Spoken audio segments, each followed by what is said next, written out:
இவனா அவனால் எந்த பிரயோஜனம் இல்லைங்க அப்படி என்று சொல்லுகிறதை விட அவன்கிட்ட போவோம், அவன்கிட்ட இருந்து ஏதாவது ஒரு நன்மை கிடைக்கும், ஒரு ஆறுதலின் வார்த்தை கிடைக்கும், ஏதாவது உதவி கிடைக்கும் என்று சொல்லப்படுகிற விதத்திலே நம்முடைய வாழ்க்கை மாற வேண்டும்.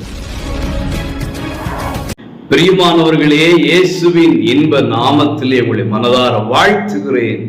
ஏசப்பா உங்களை ஆசீர்வதிப்பாராக.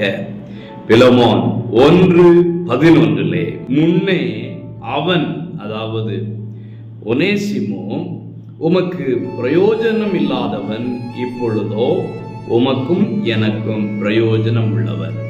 முன்பே பிரயோஜனம் இல்லாதவன், இப்பொழுது பிரயோஜனம் உள்ளவன். தேவனுடைய பிள்ளைகளே, ஒரு காலத்தில் நம்ம எப்படி வேணாலும் வாழ்ந்திருக்கலாம், அல்லது நேற்றுக்கு நம்ம எப்படி வேணாலும் வாழ்ந்திருக்கலாம்.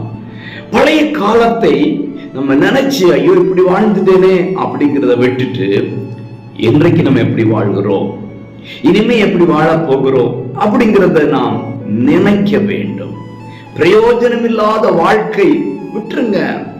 இனிமே நம்ம எப்படி பிரயோஜனமா இருக்க முடியும், எப்படி பிறருக்கு ஆறுதலாக இருக்க முடியும், எப்படி பிறருக்கு இயேசுவின் அன்பை எடுத்து செல்ல முடியும், எப்படி கிறிஸ்துவோடு நெருங்கி இருக்க முடியும் என்று சொல்லி ஒரு பிரயோஜனம் உள்ள ஒரு வாழ்க்கை வாழ்வதற்கு நாம் தீர்மானிக்க வேண்டும்.